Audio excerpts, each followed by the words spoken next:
Hey everybody, welcome back live at Drew's House Joppa Afternoon Drive. Hope you are doing well here as we wind down the, spring is officially winding down. We launch into summer here, although most of you are already in summer mood. I saw the kids out of school and running all around town today and yesterday, and it's madness downtown. Kids out of school, but anyway, hope you're all doing well out there and enjoying your start to summer and whatever else you're doing.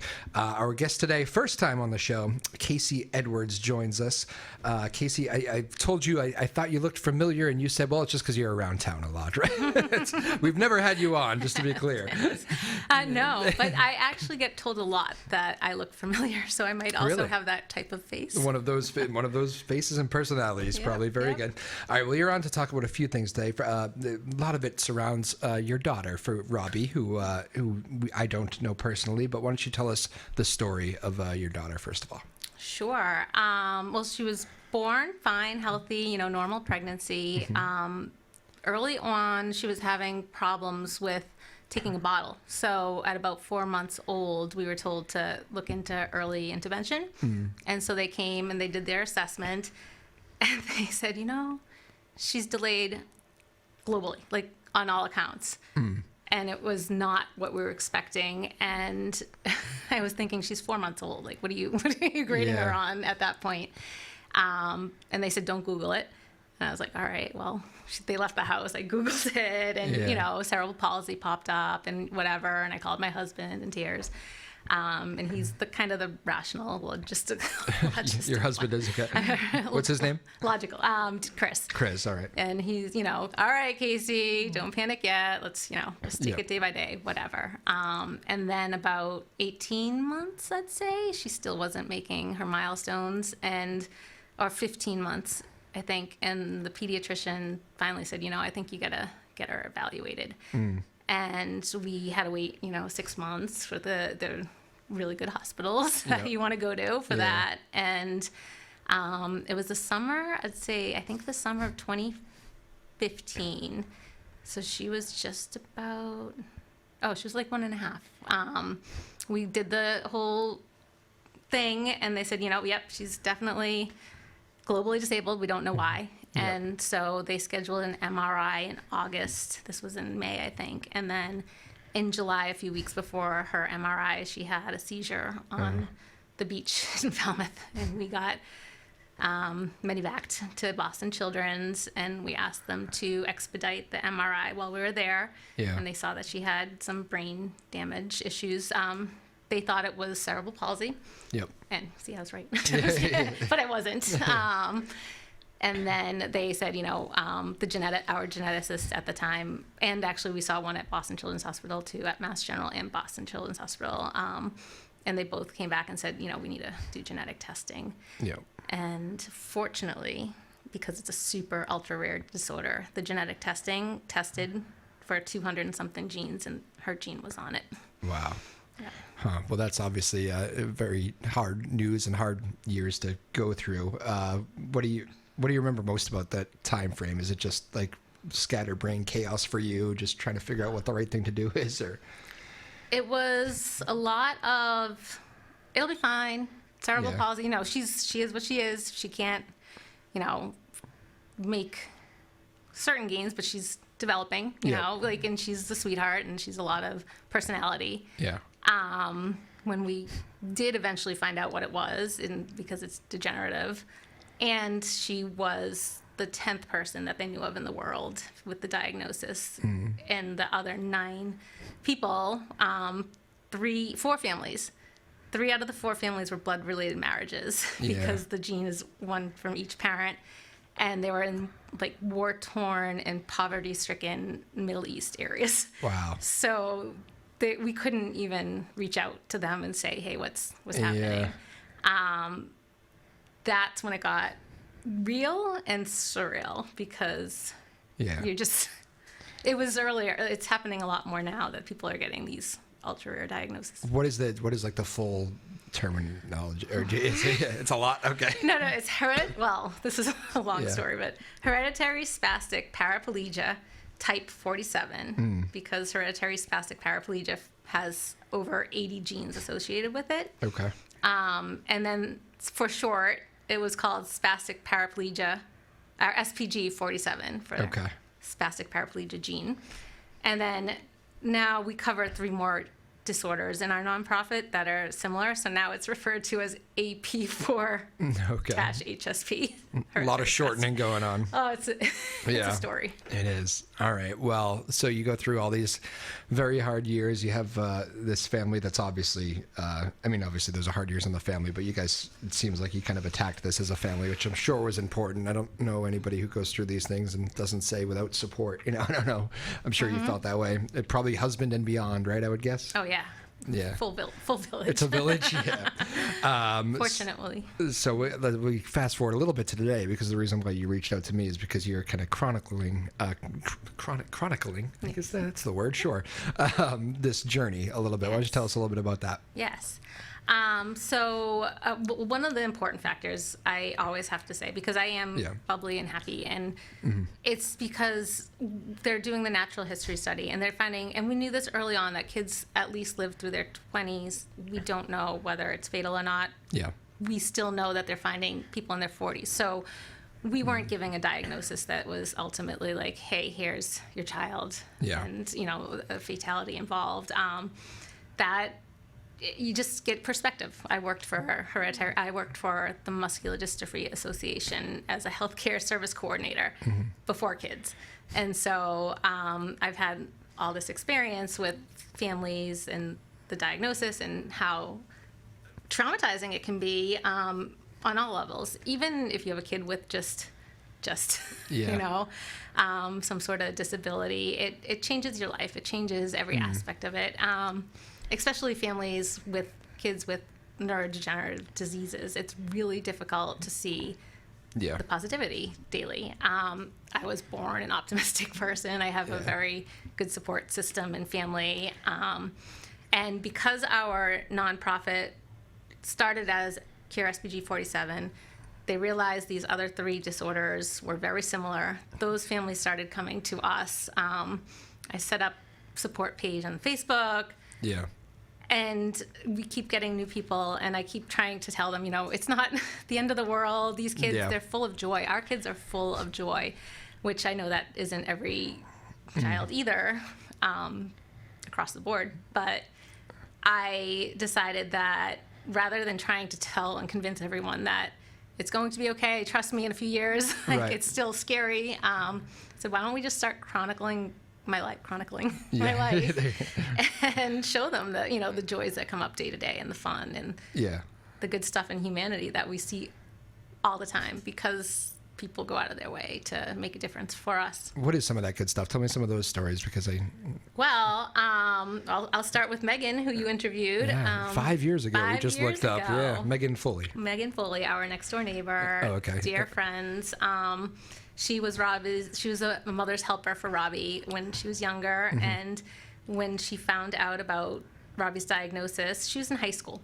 Yep. Not much, high schooler can do. I mean, actually, that's not true. High schoolers can move mountains. Yeah, and she started her own endeavor she was starting a volleyball team at the high school, which has now taken off, by the way. I know. Crazy. That's awesome. Yeah.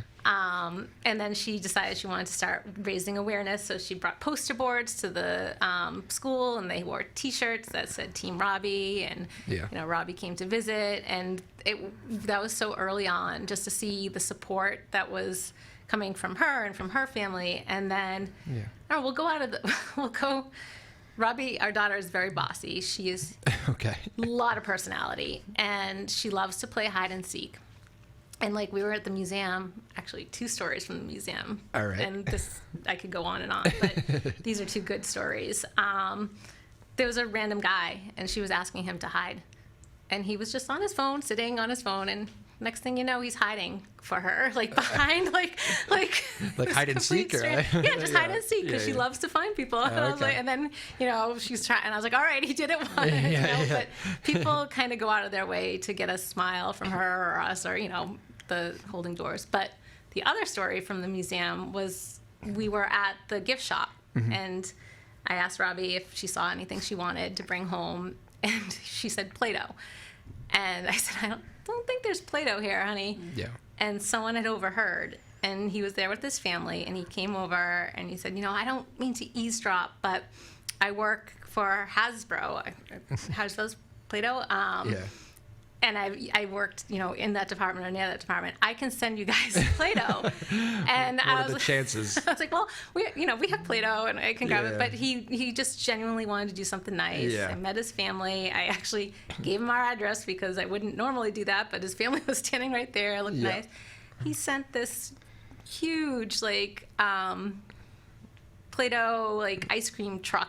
Oh my God! I mean, it was amazing. It was just really stuff that you don't get to see otherwise. Oh, that's very sweet. Yeah. Well, so what are the chances the Play-Doh guy happens to be right next to you? And it's like the nicest guy in the world. Oh, that's great. What are the what's like the day of? Because when you said on the beach before the seizure, I was just wondering what's the daily routine for the struggles for Robbie too? Because I'm sure it's not as easy as just getting up and going to the beach that day, right? There's a lot to it. Give us a little insight into that world that we wouldn't know. Yeah.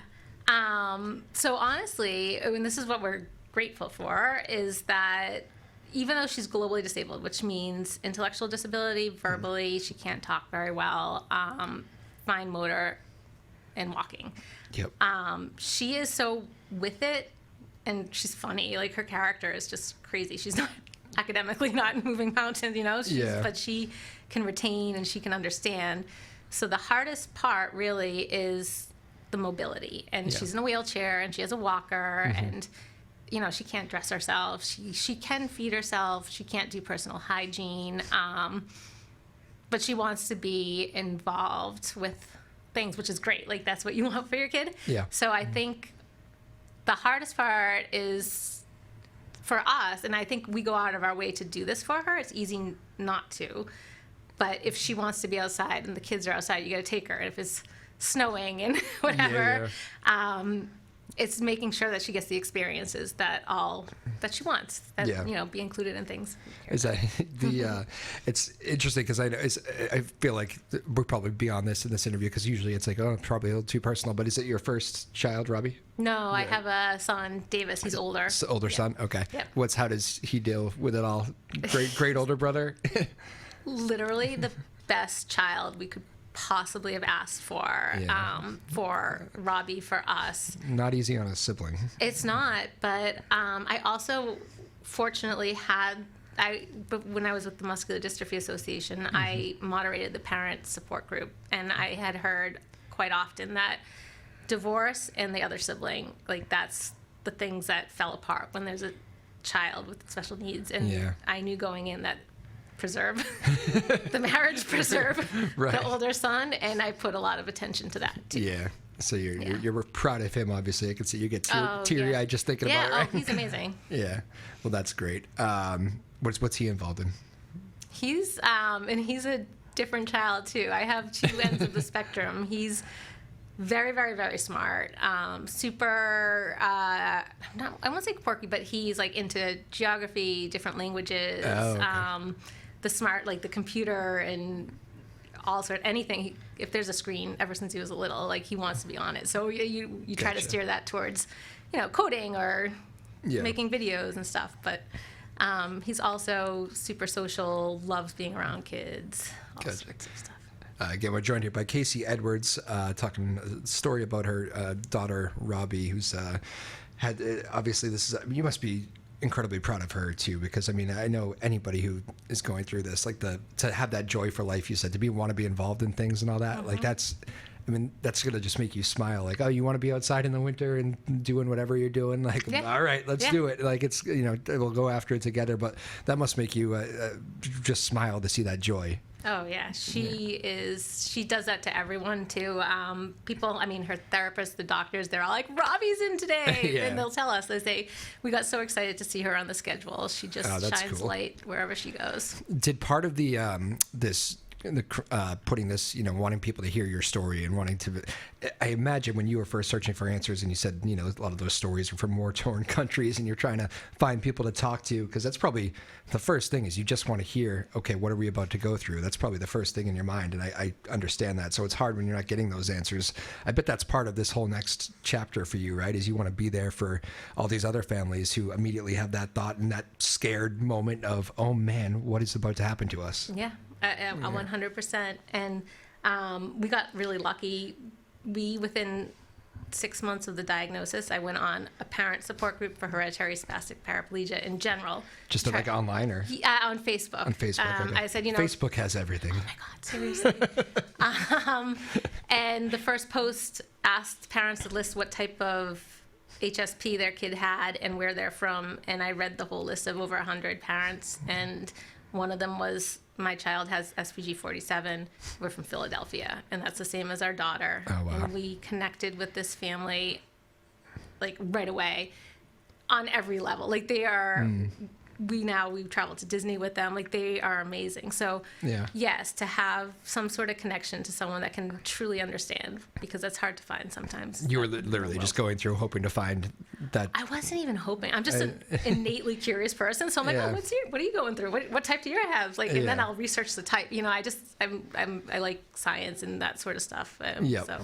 So that's, I imagine with the, because it's, this is such a global thing. This family is probably all over the world that you can talk to, going through maybe not the exact same thing, but similar things. The internet age must make that at least easier in that regard. I mean, there was a time you wouldn't be able to just find that family in Philadelphia and connect with them in, however long it took you, but probably not too long, right? I mean, if you want to find somebody in Philly, you can do it, 100%. I said we've been lucky so much because we're at the right time for that, for the research, for everything. Yeah, the research too. My goodness, you're so right. And Boston, right? I mean, I'm not exactly sure what, this is not my specialty, but I imagine Boston is the health leader in the world, really. I mean, it's a good spot to be in that regard, right? And biotech too. It's the biotech hub. Like, we really, and that's the perspective I have. We got teed up very well on a lot of issues for dealing with something as heavy as we deal with. And I also, it's more of a pay it forward sort of thing for what I'm doing. I want to I feel grateful for the advantages we had, and I want to give others advantages that they may not have. That's quite an extraordinary view of it, though, too, that you, in some way, you do feel spoiled by it all. It's a hard situation, but I mean, and you're right, obviously there are a lot of huge, just location-wise, there's a lot of huge advantages, but it is, I mean, I know there's probably other days where, like, maybe even Robbie's like this too, it just doesn't have that, doesn't want to get it going, and those are the hard days that you probably don't talk about too often. Oh, yeah. More, probably. Oh, there's, we're exhausted some days, and there's very, very few days that I don't have it in me to get up and help her and do the stuff that she really wants to do, like just make sure she's safe. But there's days you're exhausted or you're sick or you just need a break. COVID was long. Oh man, I didn't even think of that. Yeah, but my husband, thank God, it was a perfect timing where he had just sold his business. He was at a quiet time, so he could be home with the kids, and that I don't know what I would have broken more than I did if he wasn't. What was the biggest difference the pandemic brought? Is it just getting out of routines? I imagine routine is probably a big thing for you. Maybe not. I don't know. But I mean, you lose when Robbie's home. Our son is very well, actually, this was tricky with him. He's very good. He was the one that he'll do his homework right away. He makes sure, like, he's literally the ideal child for this situation. That was not me in school. No, it's not. That was me in school up until I think high school. Yeah. But he hated online learning. Like so I had this child that didn't have to worry about.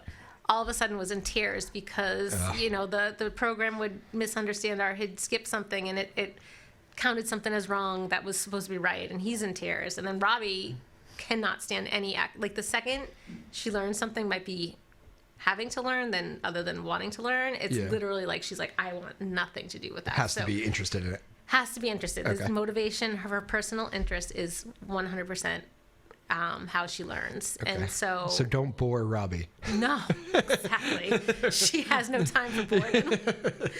We're her personal jesters at home, we say. Okay. Yeah.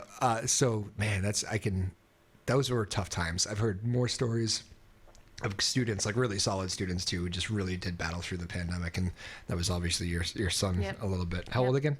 He's 12 now. 12. Is he in the Newburyport schools or? Yep. Okay. Knock now. The knock. Yeah. Okay. I mean, 3 years of that. Well, it wasn't 3 years. It was like 2 years year and a half of bad. I don't know. Yeah. It was like the longest was, from March until September when the kids kind of got back to school, but they weren't back to school enough to get stuff done. At least, I don't know. My son wanted to do homework next to me and help, which is awesome because he's going to grow up and remember that, someone sat next to him when he was doing science. But at the same time, I'm like, come on.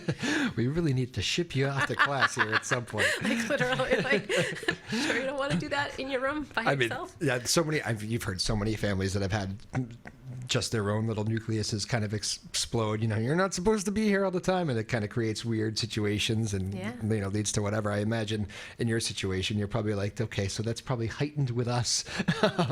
Maybe this could be a tough. Was it as bad as you thought, or the COVID, or was it? No. Again, because my husband was able to be there, and he a lot was of credit to Chris here. Yeah, oh my God, he was all in. And I had some health issues too. I think I don't know whether it was long COVID, whatever, stress of the years and years, but I just broke in several ways. So he literally missed a lot of it, which was amazing because my daughter was so heavily reliant on me. I mean, in the earlier times when I couldn't get out, I'd be lying and I'd have no energy to get out of bed, and it would be exploding downstairs. Kids were crying. Chris was like, I don't know how to help you. Yeah. And then towards the end, I was starting to get better, but it was like, oh, we got this. I got this. And you see this transition of how they all started just jiving, and now it's great. So now through all that, what a normal day, when you obviously you acknowledge some days you just don't have the energy like anybody. If you need, maybe you need a day off from work or something. But how does that work? Does it just the other partner kind of know immediately? All right, I got to pick up the slack today, or? And that's what's happened since. Before he was building up, this huge business, which is another part of our gratitude because he was able to sell his business and pay for a lot of the research that we wouldn't have otherwise had. But he was working so much, and weekends he'd have to work. So it was a lot of me doing it all. And actually, when Robbie was really young, she didn't stop. She could walk around and be busy, but she'd need someone next to her to catch her in case she fell. And she wouldn't watch TV. She didn't watch TV until she was 3. And Chris would come home exhausted from work, and he'd try to lie down, and I'd be like, get up. Get up and follow that girl around.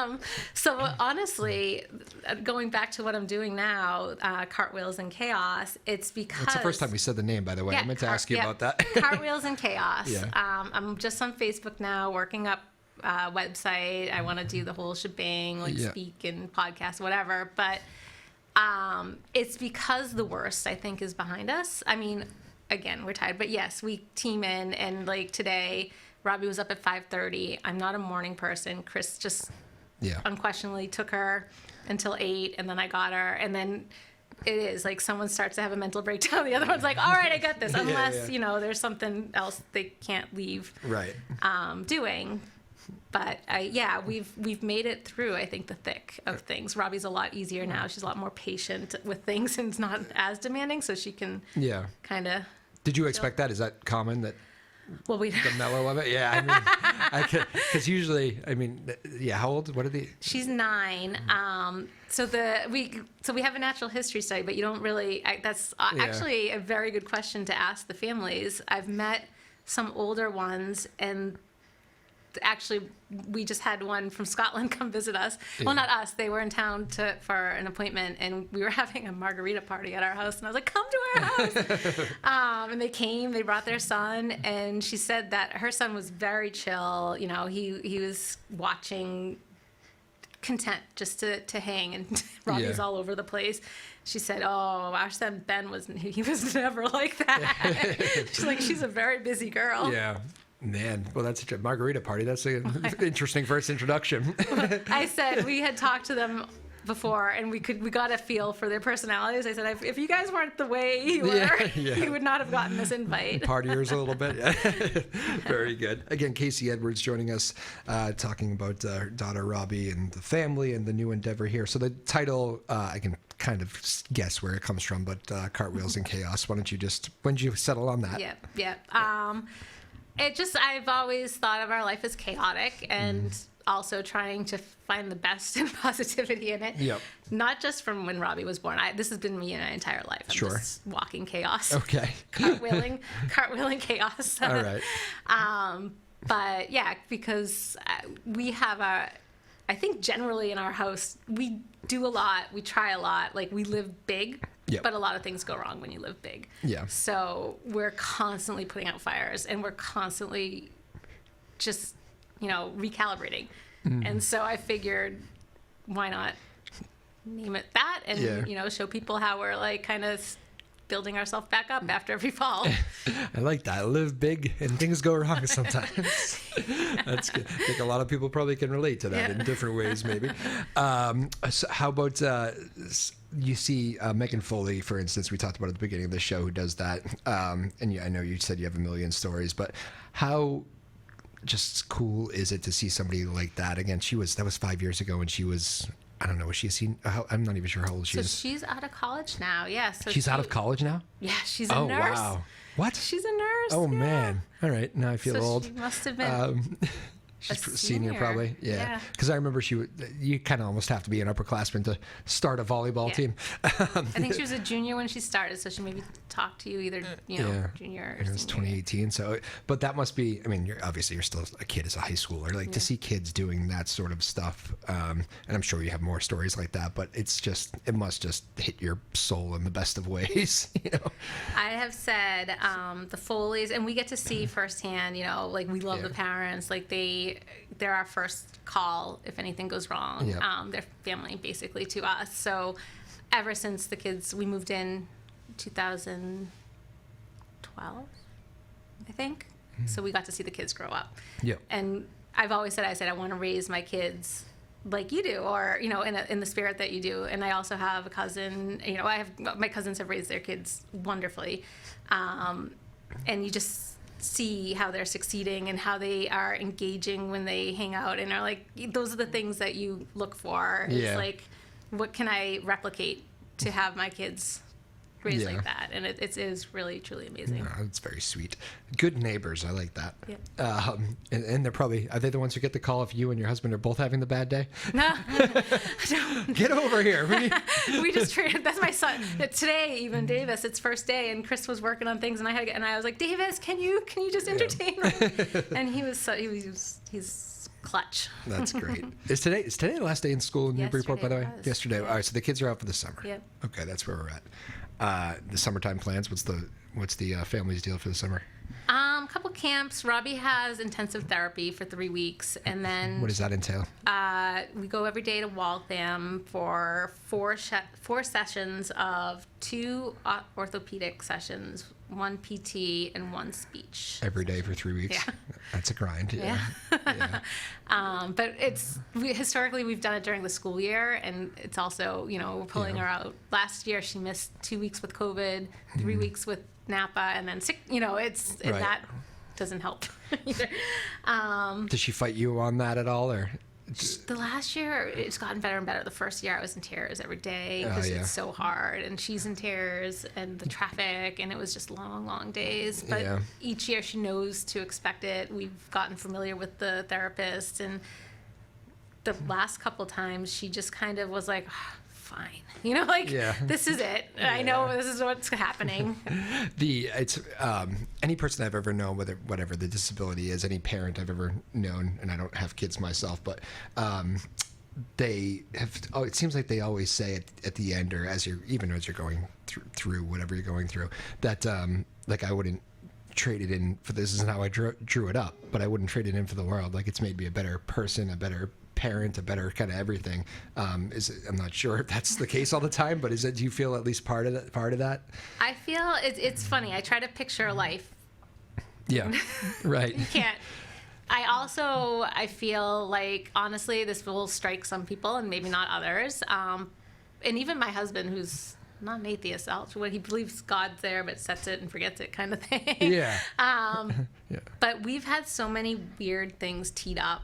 Yeah. And I mean, I could go on and on about the weird, and people are like, that is kind of strange that yeah. situation, that I feel like literally this was the path we're meant to be on, and we're going to do what we're supposed to do. And yeah. I don't know. It's just hard for one reason or another. This is our life, and we got to make the best out of it. Yeah, well, if nothing else, it's a great mentality. Yeah. Whether there's something else behind it or not. Yeah, who knows? You never know. We never might find out, but go with it. Go with it. Kasey Edwards, why don't you tell people if they want to read up more about Robbie or check out what you're doing next? Why don't you give some information on where people can go online or whatever? Yeah, sure. Best place right now is Facebook page, Cartwheels in Chaos. That's where I'm kind of updating anything that goes on, podcasts, putting things out there. I'll start expanding in media, the social media on with that same title. I have it's a very new thing too. People should know. It's just literally launching it. May, and then you know everything comes up, and we have that old transition of life to transitioning to new. So super new. And yeah, I'll just keep things posted as it grows. All right, very good. So Facebook's kind of that's the one. That's where it started when you found the support. That's right. That's right. Comes full circle, kind of nicely. All right, so go find that. Kasey Edwards, Robbie is. It's an incredible story, and I know you said I could tell you're even getting teared up a little bit talking about both of your kids here, because it's a good it's impressive to watch you all work through this, and I know so many people are going to feel that way after watching this, and good luck to the rest of the fam through the summer. I know you probably have a lot of it's busy all the time, isn't it? Yes.